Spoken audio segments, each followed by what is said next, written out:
Okay. All right, good morning, ladies and gentlemen. Let's get started. Could I have your attention for announcement first off?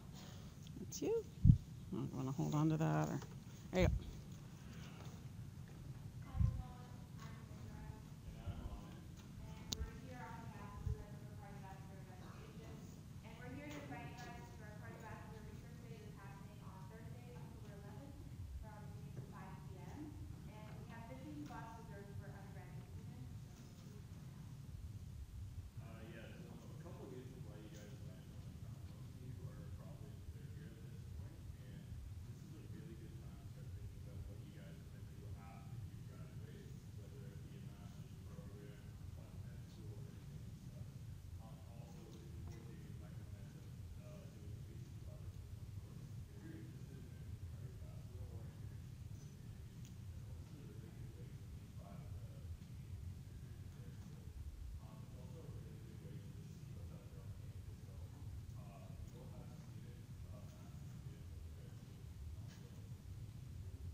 Good. Thanks, guys.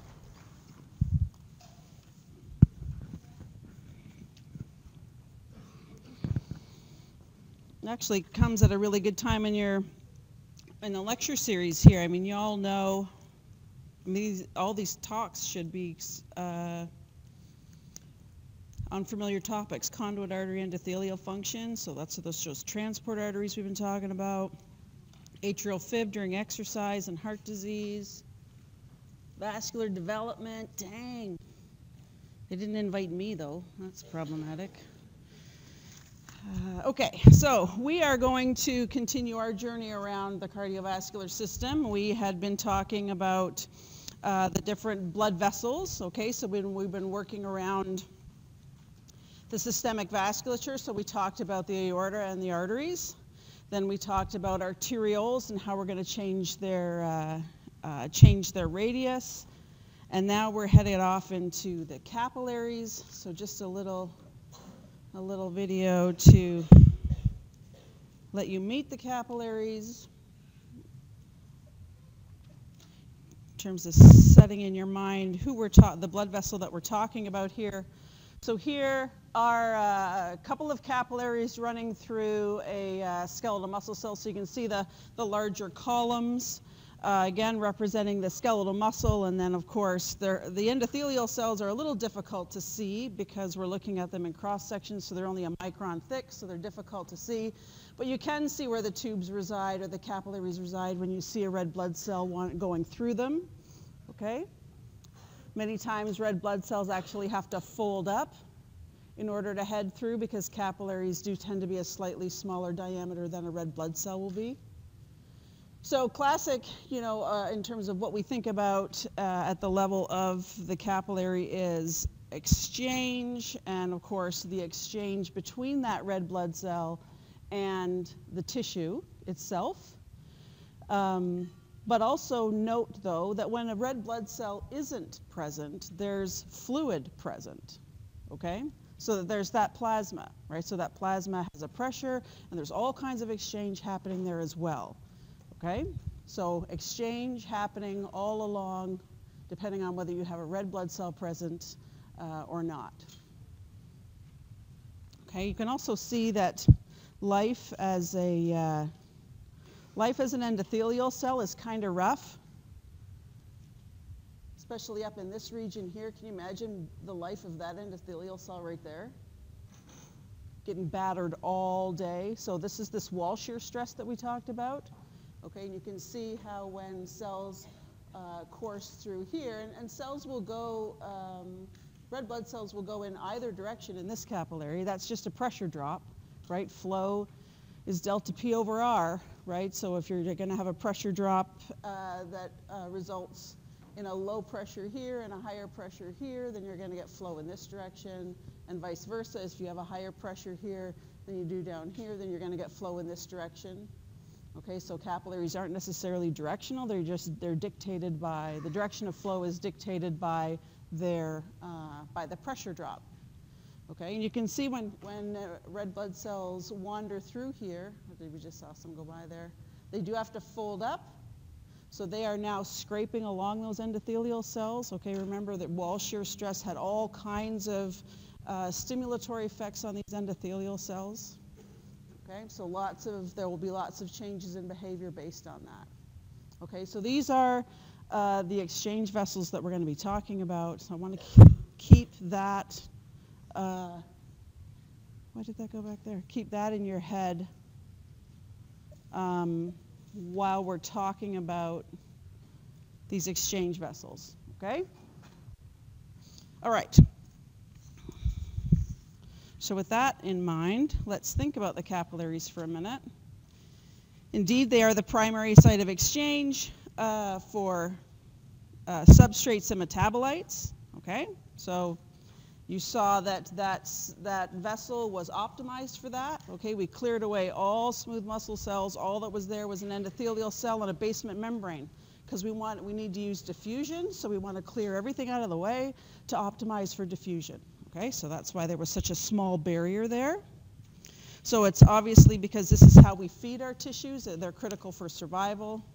So mind-blowingly, every cell in the body is approximately 20 microns away from a capillary. Okay? Every cell in the body is 20 microns away from a capillary. So this is that vast capillary bed. What did we say? 2 times 10 to the 9th capillaries. Okay, massive vascular system in order to try to feed tissue by diffusion. Okay, that setup is specifically dictated by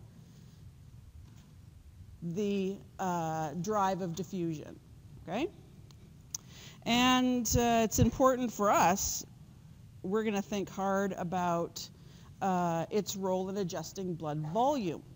Okay, so if we can diffuse out of this compartment, we can diffuse volume out of this compartment that will decrease pressure in the compartment. Okay, so for instance, you have 5.5 liters of blood in the whole thing. If we can diffuse out 200 mils of that, then you have less volume in the whole thing and less pressure in the whole thing, right? So the way that this is going to loop itself back to changing mean arterial pressure is just removing volume from the whole system. If I remove volume from the whole system, I will drop pressure from the whole system, okay? If I add volume to the whole, I can add volume here as well. If I add volume to the whole system, I add pressure to the whole system, okay? That volume finds itself in the aorta. That registers as a change in mean arterial pressure. Okay, so we are going to think more about capillaries as volume adjusters because we focused our whole cardiovascular section here on thinking about that regulated variable mean arterial pressure. Okay, so we will spend a little bit of time, probably 3 minutes, thinking about exchange of substrates and metabolites through diffusion. Okay, so lipid solubles. If you want to exchange something that's lipid soluble, then you automatically should be able to predict what pathway that might take versus the pathway a non-lipid soluble substance would have to take. Okay, so if you're lipid soluble, you can diffuse directly through an endothelial cell membrane, kind of like the barrier wasn't even there. Okay, so lipid solubles have very easy access to moving from the blood compartment into the tissue compartment. Non-lipid solubles have a slightly more difficult time. They can't diffuse through those through that lipid bilayer membrane. So they've got to go. So these are things like ions, glucose, water, and then they will pass through spaces between the cells. Okay, it's called cleft pores. Now these pores are of different sizes depending on the tissue that you're in.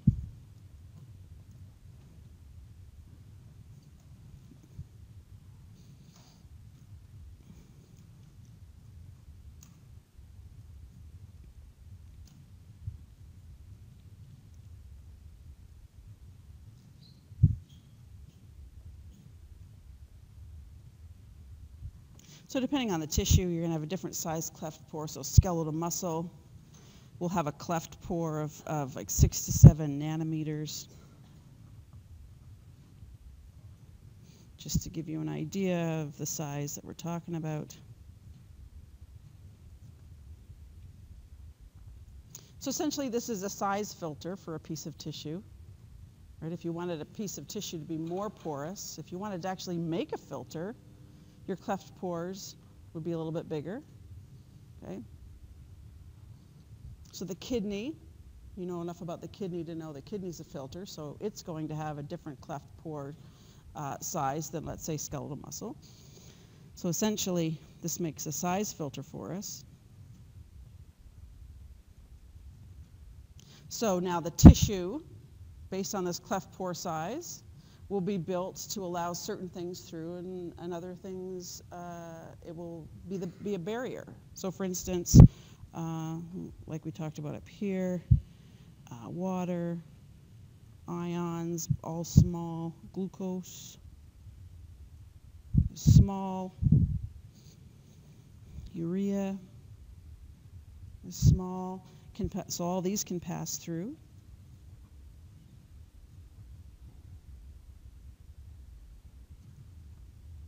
But not plasma proteins. Okay, that's a good thing. You don't want cleft pores the size of a red blood cell, or it's a very bad day.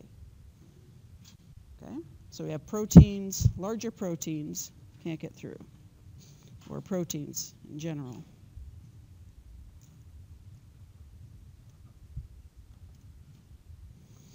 Okay, so we're talking about things like albumin or hemoglobin.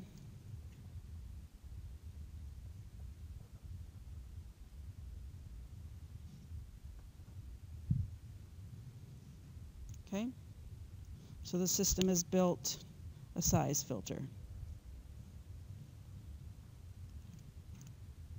All right, so that's all we're going to do when it comes to talking about the exchange component, because that's really all the critical information we need to know about how this system is now going to adjust blood volume. Okay? So we're going to spend the rest of our time thinking about how capillaries adjust volume. So there's 5 things we're going to work through, 5 drives to adjust volume. Okay? Or 5 determinants. Okay, so we're going to think about what determines fluid movement. So first is what is going to be a constant in the equation that we're going to build, a capillary filtration coefficient. It really describes the fluid permeability characteristics of the capillary bed. Right. So one of the primary characteristics is this cleft pore size. Okay, so if you had a larger cleft pore size, you would have a larger capillary filtration coefficient. You would filter more. Okay, if you had a smaller one, you would filter less, right? So cleft pore size is going to help dictate what this constant is going to be per tissue. It's relatively, so that cleft pore size is relatively constant, which is why capillary filtration coefficient is relatively constant. Okay.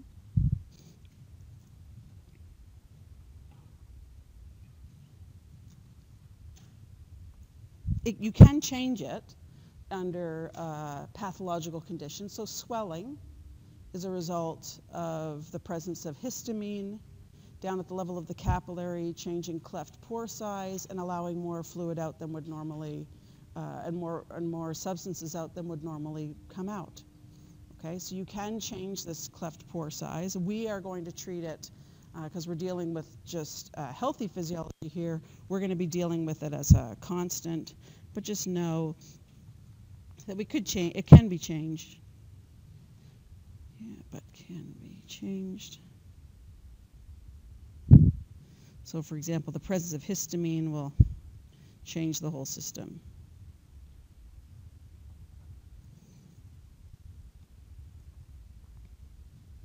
The capillary filtration coefficient for a piece of tissue will also be dependent on the surface area of the capillary, so how many capillaries that piece of tissue actually has.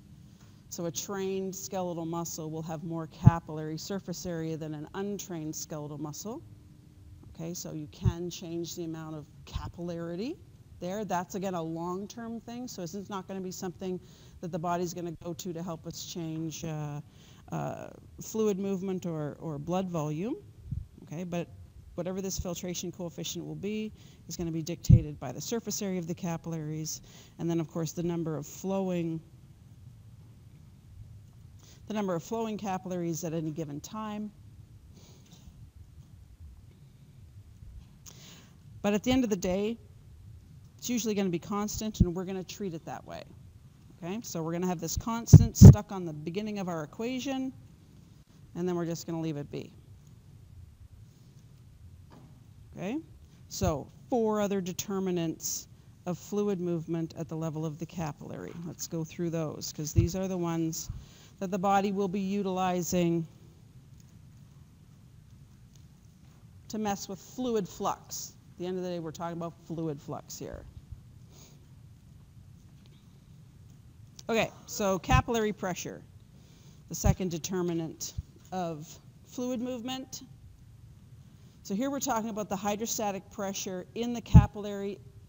Okay, so this hydrostatic pressure is because of the presence of blood. It's the presence of those red blood cells in that plasma. Okay? And this is going to be the primary force in capillary filtration. So we're going to have to keep a close eye on what happens to capillary pressure, because that's going to help us determine what fluid flux or fluid movement is going to be, okay, because it's one of our primary determinants. So really it's the pressure to move fluid or water from the capillaries into the interstitial space. Essentially, I have a volume in a tube that has like holes in it, so I'm going to have a pressure in that tube, and we're going to be able to move fluid through those holes down a pressure gradient. Okay, so let's model that. It's a bit easier to see. So essentially, pressure in the capillary is pressure to move water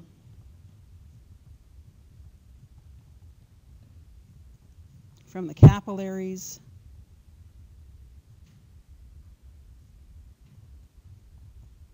to the interstitial space. And of course, the interstitial space is right beside our tissue, our cells of the tissue. Okay, so how do we alter this capillary pressure? So let's go back to our little volume in, volume out argument, but now we're going to treat the capillaries as a container. Okay, we did this volume in, volume out argument when we were thinking about the aorta and what filled that container and what emptied that container, to know how much volume was in it and therefore how much pressure was in it. Okay, we're going to model the capillaries the same way. It's a container. Let's think of it that way. There'll be certain ways to fill it and certain ways to empty it. Right, and once we know the difference between those two, we will know the volume in the capillary and then the pressure in the capillary. Okay, because the game afoot is going to be able to predict capillary pressure. All right, so what dictates volume into our capillary bed? Well, there was mean arterial pressure, right? That's driving all volume through these tubes. Upstream, though, we also have these resistance arterioles. So remember where we are in the cardiovascular system.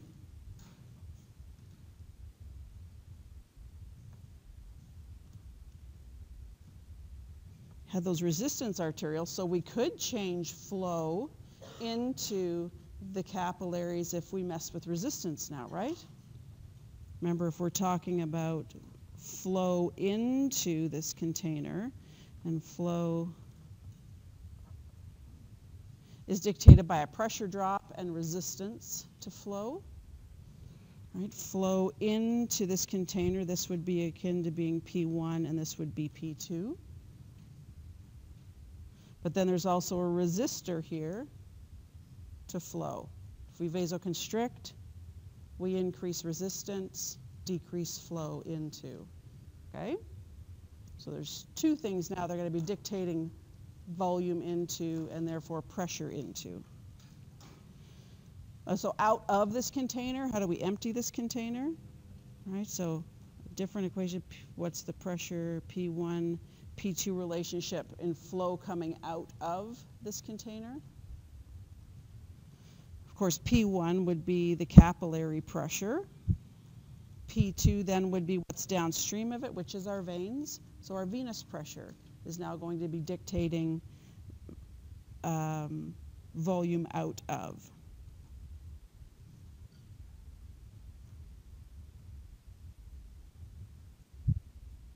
So we talked about venous pressure being about 7 millimeters of mercury. So this was that mean circulatory filling pressure we talked about.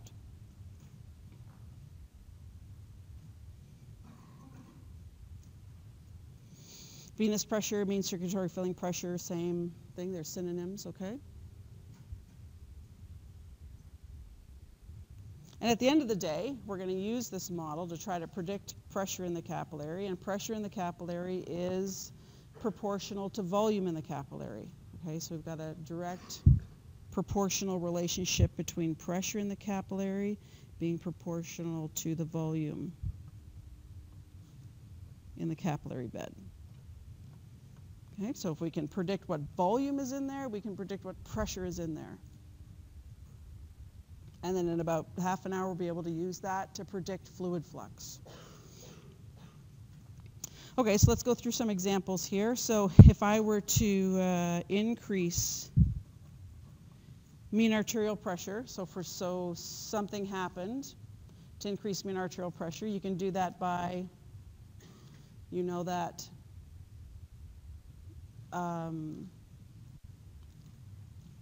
you know a lot of different ways in which we can increase mean arterial pressure. Cardiac output, heart rate, stroke volume, all of that, okay? There's plenty of ways we could do this. If I were to increase mean arterial pressure, right, that's in thinking about the volume into argument, that would be akin to increasing P1, so I would increase flow into the capillary, increase volume into the capillary.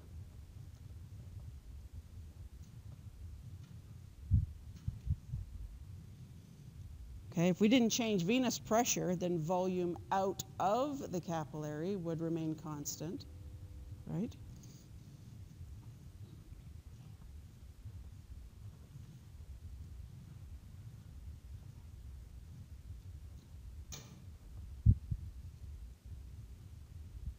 So if volume into the capillary is up and volume out is normal, then volume in the capillary is going to be higher than it was, and pressure is going to be higher than it was. Okay? Follow that argument.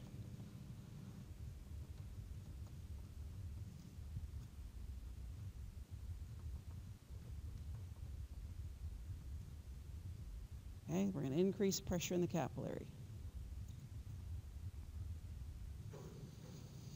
Okay, that one's pretty straightforward. Increasing resistance. Okay, we talked a little bit about that. How is that going to change volume into and then pressure in? So let's give an example. So if I I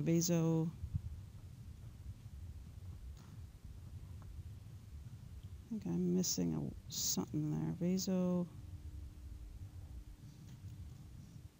Vasoconstrict arterioles.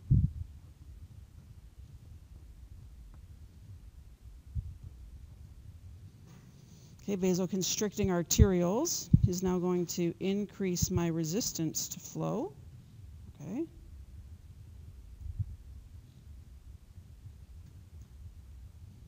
So if I'm increasing my resistance, okay, so we're playing with the denominator here when it comes to flow into.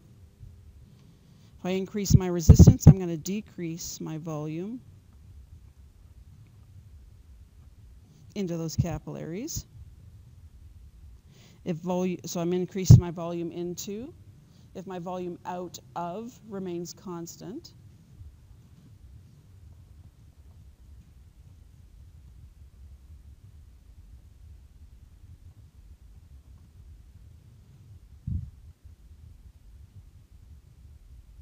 what's going to happen? Decrease volume in, volume out remains constant. So what's happening in the capillary bed? So volume decreases, pressure decreases, decrease PC. Okay, perfect. Okay, so therefore we're going to decrease volume in our capillary bed, decrease pressure in the capillary bed. Awesome. Okay, so reverse both of those. They should be the exact opposite arguments when you reverse them, okay? So we're going to do one more, and this one is a little bit tricky. So I want you to work through it with me, right? This one hangs people up all the time. What if I increase venous pressure?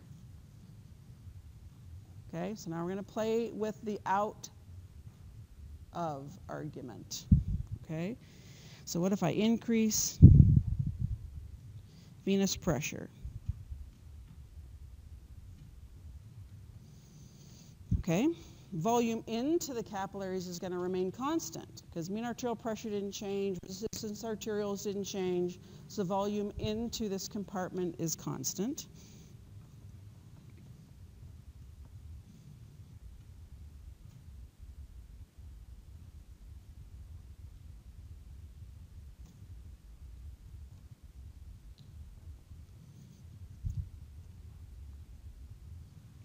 What happens to volume out of?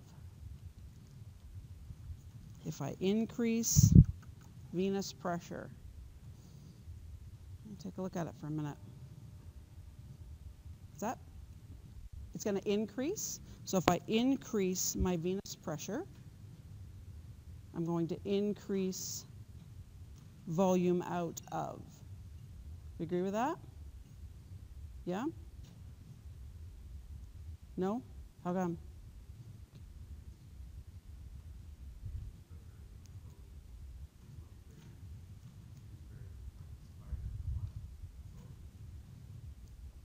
Excellent. If we increase venous pressure in terms of an out of argument is actually P2, right? I'm moving volume from here, P1, to here, P2. If I am to increase P2, my gradient for flow is less. My drive for flow is less. So volume out will be less. Okay? Do you see it? So if I have flow, and we're talking about out of, and suddenly I were to increase P2, my gradient for flow is less, my flow out of is less, my volume out of is less. Okay? Got to keep track of our P1s and our P2s. That's critical here. Okay? So that would mean, where is my argument here? So therefore, volume out is less.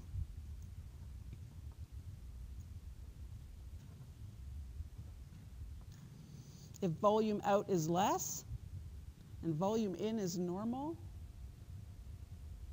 or volume into is normal, then volume in has to be more. Right? We're letting the normal amount in, and we're letting less out. So we have to be building up volume on there and building up pressure in there. Okay? Volume out of the caps, therefore I'm going to increase pressure in the capillaries. Okay? That's a tricky one. You have to work on that one. It will reverse, so make sure you can reverse this argument. Make sure that you can go home and say, okay, what happens if I drop venous pressure? Want to do that one out loud? What happens when I drop venous pressure? Think about it for a minute. What happens when I decrease venous pressure instead of increase it? Yeah. It increases the volume out of, right? Sure, it's going to increase the volume out of. I decrease venous pressure, which means I decrease P2. My gradient, my pressure gradient is now bigger, which means flow out is more, volume out is more, pressure drops. Okay, so the argument's reversible. Okay, but it's not instinctual, so work through it. This is why we throw these tools up here. This is It's no accident this is my favorite equation, all right? Yeah.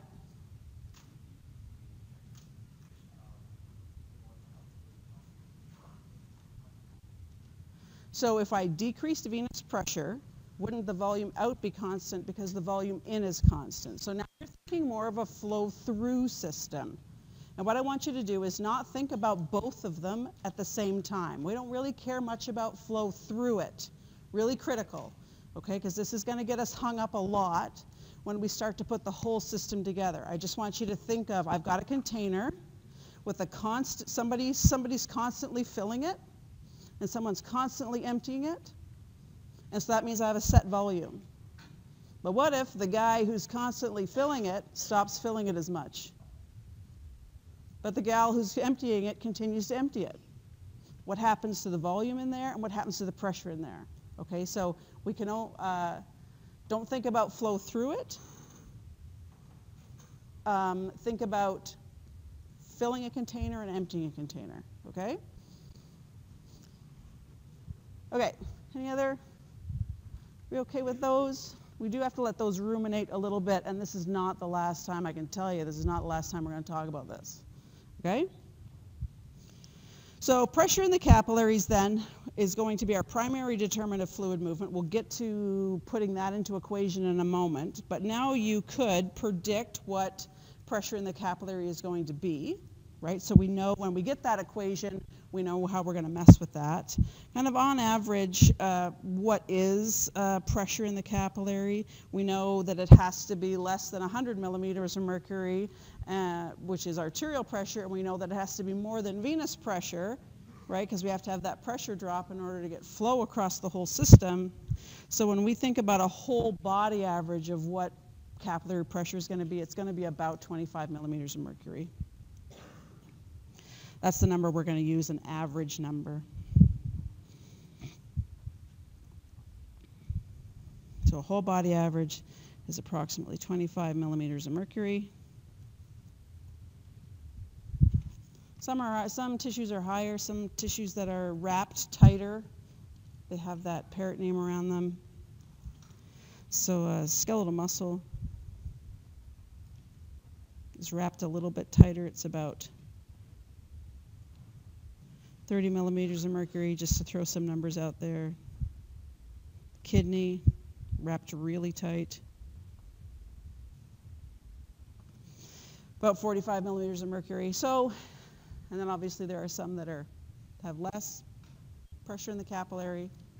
So we're going to use the whole body average. We're going to mess with that number when we start thinking about fluid flux. Okay? All right. Pressure in the capillary, primary determinant of fluid movement. Okay, so let's look at the other determinants. Second one is pressure in the tissue. Okay, so this does actually represent, so where are we moving fluid from? Fluid is moving from the blood space in the capillary in through those cleft pores into the interstitial space, right? So if you're moving, there's a volume in that interstitial space, and there will be a pressure in that interstitial space, okay? It's like another compartment. We do talk about it as, it is pressure in the interstitial space, so you got to remember where we're at. Okay, think about where we're at. We do talk about it as pressure in the tissue, and I think that's mostly because the acronym of pressure in the interstitial space might not look so good, right? So we don't use that acronym for pressure in the interstitial space. We use tissue pressure. It's the same thing, okay? So remember the compartment we're in. So that interstitial space has a fluid in it, and therefore has a pressure in it. These pressures can range from 5 to -6. Okay, now hang on a minute, -6. Okay, we really got to wallow in that number for a minute, negative pressures. They will be the death of us, okay? It is very true that interstitial space, so there are some tissues that are very loose, like the skin on the back of your hand, okay? It's a very loose tissue. Indeed, the interstitial space of the tissue on your hand has a negative pressure. Okay? That does mean that if I, don't try this at home, but if I were to cut the back of my hand and not allow blood out, which isn't going to happen, but if that were an experiment we could do, and I were to put a drop of water on my hand, it would suck in. It's negative pressure. It would suck in. Okay? Negative pressures are, quote, sucking pressures. Okay? We know that we can drive fluid from a high pressure to a low pressure. So we can move fluid. If pressure on one side is 10 and the pressure on the other side is 5, you know exactly how we're going to move fluid there, down a pressure gradient. You will also get fluid movement if that one pressure is 10 and the other pressure is -6. Okay? There's a pressure gradient, there will be movement. So indeed, we do have in the body negative pressure spaces. Okay? So average tissue pressure is going to be, if we do a whole body average, it's about -3 millimeters of mercury.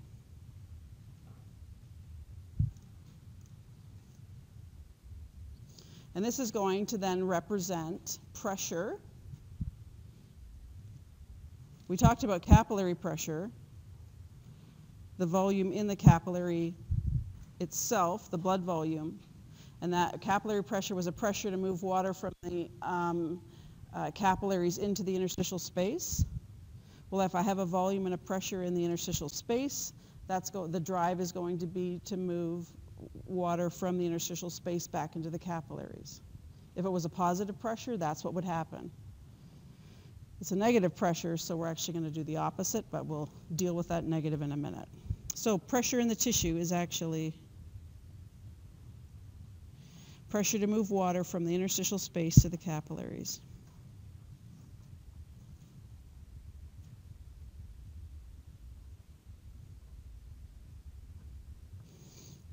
If we think about that number as positive, if we had a tissue where interstitial space pressure or tissue pressure was 5 millimeters of mercury and the blood space was 4, pressure in the capillary was 4, then we would indeed move volume down that pressure gradient from the interstitial space to the capillaries. Okay, so now we're going to be able to push blood back and forth depending on what these two opposing pressures are. Okay? So, in terms of net fluid movement due to those two hydrostatic drives due to pressure, if I've got my little capillary here with my little endothelial cells, and I've got blood flow, and this is the capillary lumen, okay, and I've got my interstitial space out here, and then my tissue is off here somewhere. We've just talked about a pressure in the capillary of being approximately 25 millimeters of mercury. Okay, and that's a drive to move fluid from the blood space into the interstitial space. Okay, from the capillary into the interstitial space. And then we have that pressure in our tissue. And if that pressure in the tissue was, let's not use our average, but let's say that pressure in the tissue was whatever is 5 millimeters of mercury, that would represent a potential movement, not as great, movement of fluid from the tissue back into the bloodstream. Okay, now it's going to be a balance between the two. What is the pressure drop for where, and what is then fluid flux? What's the difference between the two? If we use our average pressure, tissue pressure, let's say our tissue pressure was that average of -3, that's sucking pressure. Okay, so there's a drive then, small drive to move fluid from the capillaries into the interstitial space. Okay? So which way fluid is going to move? Okay? Flow equals delta P over R. We've just set up a delta P. Okay, so if we wanted to know what direction fluid was going to move based on these numbers, we have a delta P, a P1 and a P2. Our delta P is PC and PT though now, right? That's going to dictate fluid movement out. So if we go, our PC was 25, our PT, let's use the average of -3, okay, which gives us a pressure, hydrostatic pressure to move fluid from the capillaries into the interstitial space of 28 millimeters of mercury, okay? So across any average capillary bed right now, as you sit there, fluid is fluxing out, okay? There's a pressure, hydrostatic pressure, to move fluid from the capillaries into the tissue, okay?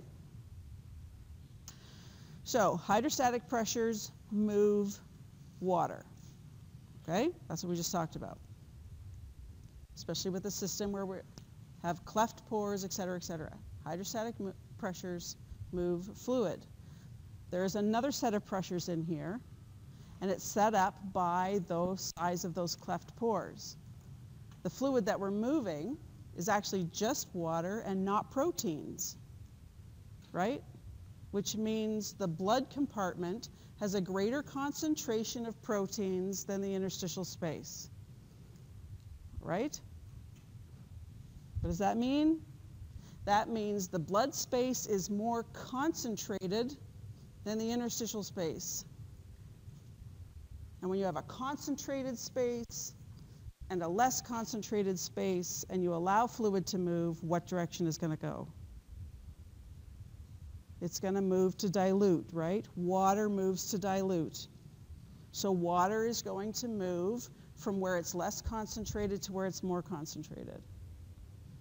All right? So that's an osmotic pressure. So we have set up an osmotic pressure to move fluid here as well. Okay? It just so happens, though, that the more concentrated space is in the blood, which means more than likely we're going to have water movement based on osmotic pressures from the tissue, where it's less concentrated, into the blood. Water moves to dilute.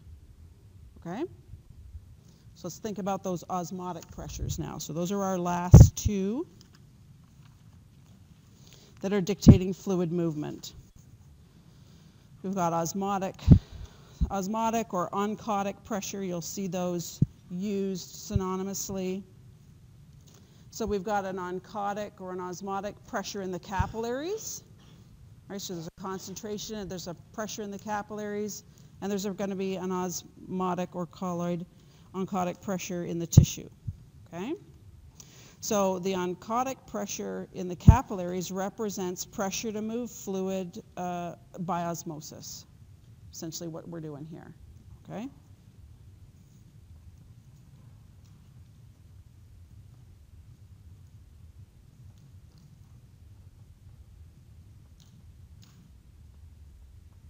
All right, pressure to move fluid by osmosis. So in the capillaries, this is generated by the fact that we have more plasma proteins and then electrolytes bound to those plasma proteins in the blood compartment than we do the tissue compartment. Okay? It was a product of that cleft pore. So, therefore, this drive for movement, because water moves to dilute, the pressure will be to move water from the interstitial space to the capillaries. Okay, do you see that? Let's write that down so we're good. So, therefore, osmotic pressure is a drive for water movement.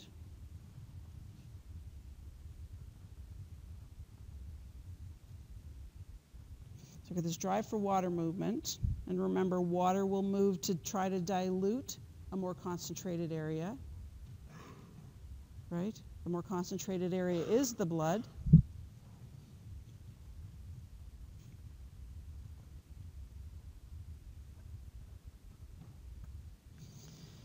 Okay, if water moves to dilute and the more concentrated area is the blood compartment, the pressure or the drive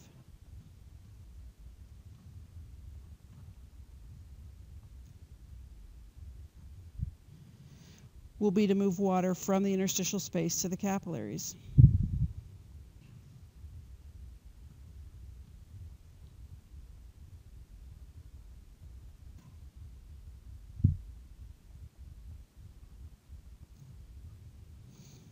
Okay, concentrated compartment flowing by a less concentrated compartment, so we move to dilute. So we do have plasma proteins, which in the blood compartment, which are going to represent a pressure to move fluid, and that pressure is 20 millimeters of mercury. We have electrolytes attached to those plasma proteins. So a slightly more concentrated set of, or in terms of electrolytes in that blood compartment now, that's to the tune of 5 to 8 millimeters of mercury pressure to move water. So at the end of the day, our osmotic pressure in the capillaries is 25 to 28 millimeters of mercury. Okay?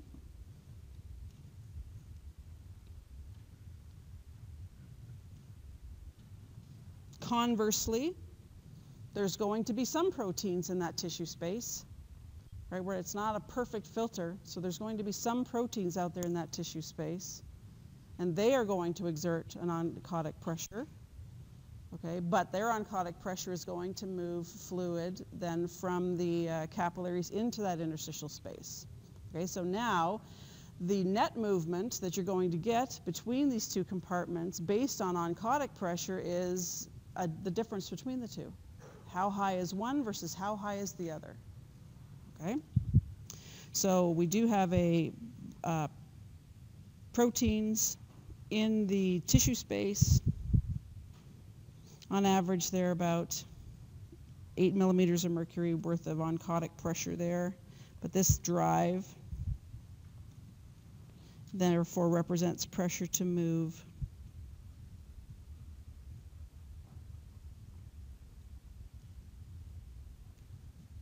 water from the capillaries to the interstitial space.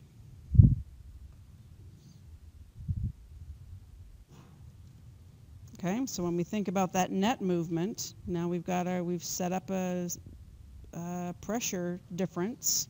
Okay, it's in terms of our delta pi now. It's going to be the oncotic pressure in the capillaries minus the oncotic pressure in the tissue. That's going to be the ultimate, what way is it going to move? So we had, let's say, 25 millimeters of mercury minus 8 millimeters of mercury. So we have approximately 17 millimeters of mercury pressure to move from the interstitial space to the capillaries. Okay, because our pi c was greater than our pi t. Okay, so pictorially, if we think of our blood flow through our capillaries, and this is our interstitial space out here, essentially we had proteins in our plasma, which are representing our pi c, and that was to the tune of about 25 millimeters of mercury.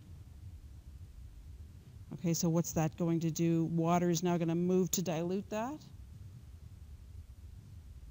Right? So in terms of fluid flux, we're talking about a drive to move fluid from the interstitial space into the capillaries. We did have some proteins in our tissue, and that would drive water from the capillaries to the interstitial space to the tune of about 8 millimeters of mercury pressure. All right, so we do have this smaller drive to move out.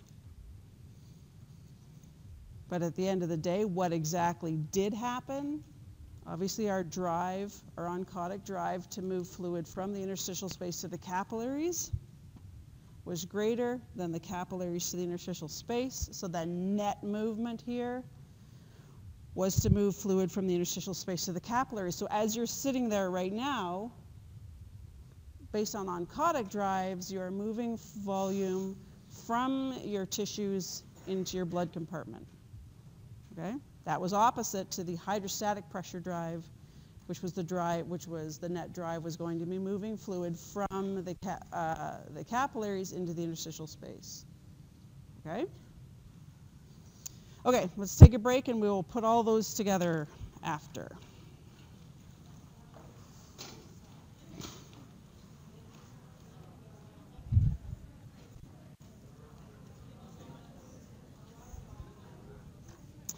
All right, ladies and gentlemen, let's put all of these arguments then together. So we've got hydrostatic pressures that are going to move fluid based on hydrostatic pressure, and the net movement was from capillaries to interstitial space. And then we had oncotic drives, right? So concentrated areas where fluid is more concentrated. And how is that going to drive fluid? If fluid is more concentrated in the blood, then water will move to dilute, okay? So now I've got these PC and PT, pi C and pi T, that are going to be driving fluid in all different kinds of directions. At the end of the day, we have to know what is the net fluid movement. All right, so what is it with all of these drives in place? Okay, so if we want to know what our fluid flux is, that is going to be dependent on that capillary filtration coefficient, so that's just going to be a constant, so we're going to name it a constant and then drop it like it's hot because we don't care. And then we had this hydrostatic pressure that was dictating what way fluid was going to flux, right? And that was the difference between the hydrostatic pressure in the capillaries and the hydrostatic pressure in the tissues, right?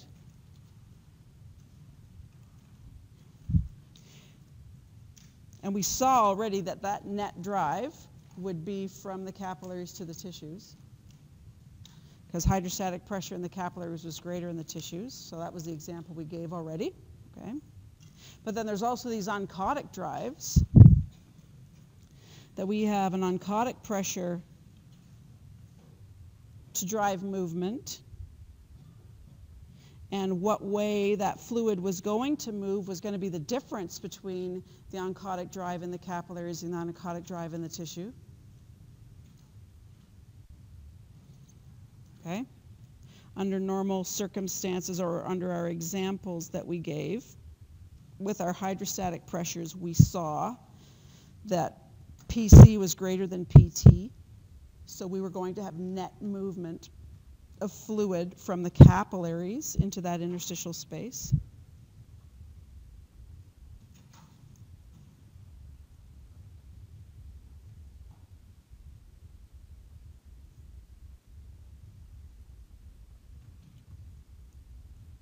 And the oncotic drive, that we had a high concentration of proteins and ions in the blood space, greater than that interstitial space. So the net movement of fluid based on the high concentration in the blood was going to be to move fluid from that interstitial space into the bloodstream. Okay, so the net fluid flux based on the oncotic drives was going to be to move from the interstitial space into the capillaries.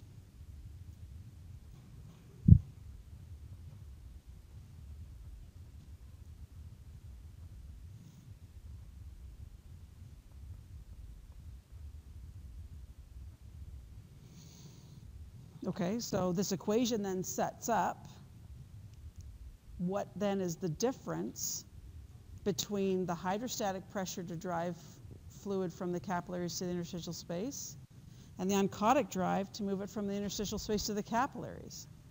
What's the difference between delta P and delta pi? Right? So what the direction that fluid is actually going to move then breaks down to a delta P versus delta pi argument. Okay? What way is it going to go? This J is actually represents fluid flux in mils per minute, just in case I haven't used J before. So if the fluid flux breaks down to a delta P versus delta pi argument, is fluid fluxing from the tissues to the capillaries or the capillaries to the tissues? That's the question. Okay, it comes down to what's the difference between these two? All right, so if delta P equals delta pi, then I have no net movement. I've got equal flux out due to hydrostatic pressures of the capillary than I do flux into the capillaries based on oncotic pressures. So if the two are equal, there's no net flux. There's movement for sure, but the movement in one direction is equal to the movement in the other. So there's no net flux.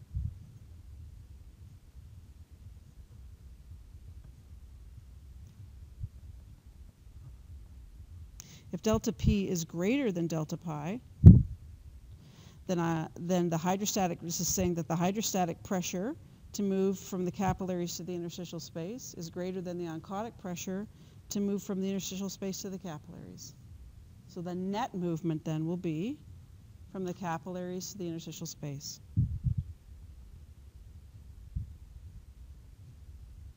So we'd have a net fluid flux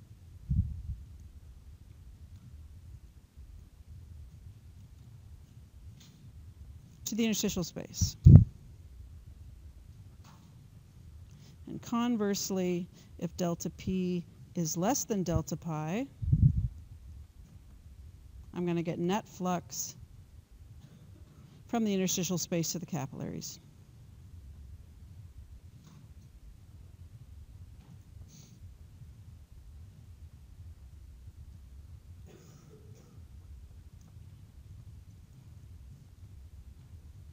Okay, so a tool, we'll build a tool here. So this equation is a tool. Feel free to use that if you dig it. There's also a graphical tool that helps us try to keep track of all of these variables at the same time. Okay, so in a graphical form, what is really happening across a capillary bed, I go from the arterial side of the capillary bed to the venous side of a capillary bed,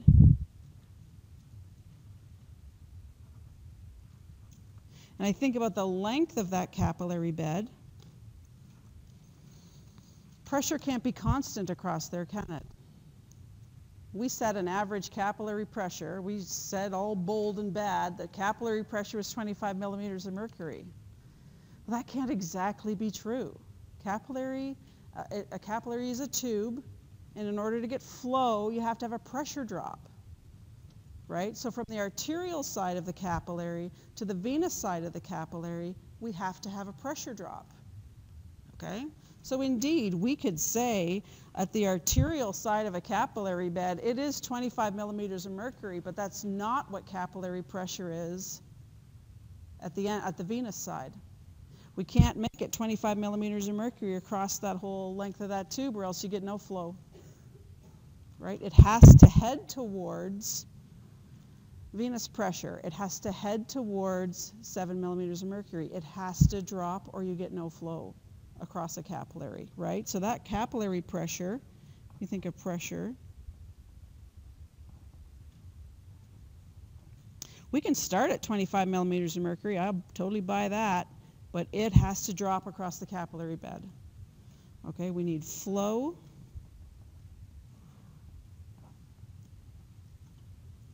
across that capillary, so we need a pressure drop. So it might start out at 25, but it's got to drop. Oncotic pressure, so if this is our delta P, this is our change in pressure, Okay, that's PC minus PT. And its delta P is dropping because pressure in the capillary is dropping because we need flow across the capillary bed. Okay, so that's why this delta P would drop over the length of a capillary bed. Oncotic pressure, though, doesn't. Oncotic pressure, our delta pi across an entire capillary bed, that blood is going to be almost as concentrated at the beginning as it was at the end. Right? So there's going to be no oncotic change or osmotic change across the capillary bed. So if we set it at, I don't know what it was something close to 17 was the delta, then 17 it is. Okay? So this is our delta pi line across the length of a capillary bed. Pi C minus pi T. Doesn't change very much. There is a little bit of flux. We'll talk about that if someone picks up on it, but it's relatively constant. So across any capillary bed now, there are places where delta P is greater than delta pi. So this whole region, 3/4 of the capillary bed, we will find a scenario where delta P is greater than delta pi. So across 3/4 of that capillary bed, we're getting net fluid flux from the capillaries to the interstitial space. Okay, so in this whole region, we have delta P being greater than delta pi.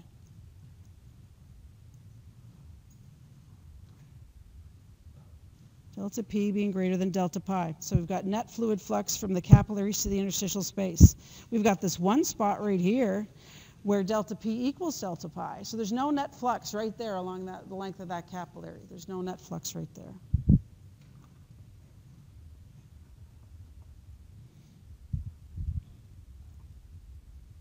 Right there. But then beyond that, delta P continues to drop. Delta pi stayed constant. Right? Beyond that, near the venous end, delta pi is greater than delta P. Okay, so we have this region where delta P is less than delta pi.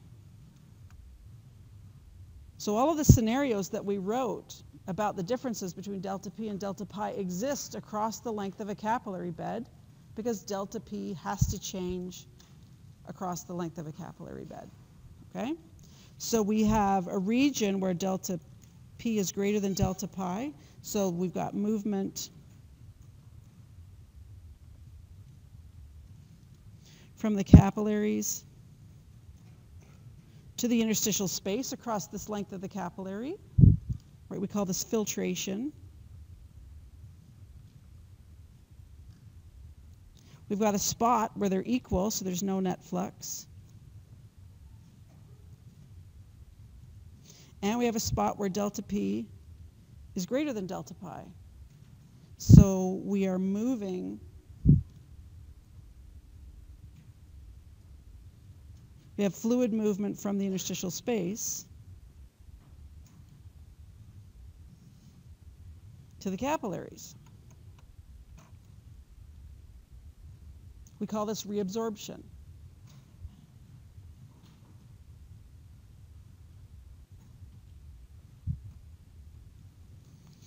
So across any capillary bed, we are filtering and reabsorbing, all depending on whether delta P is greater than delta pi. Okay?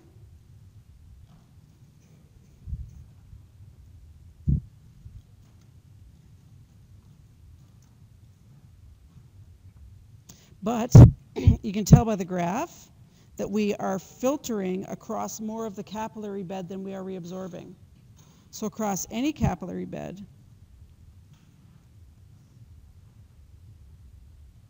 we are filtering more than reabsorbing.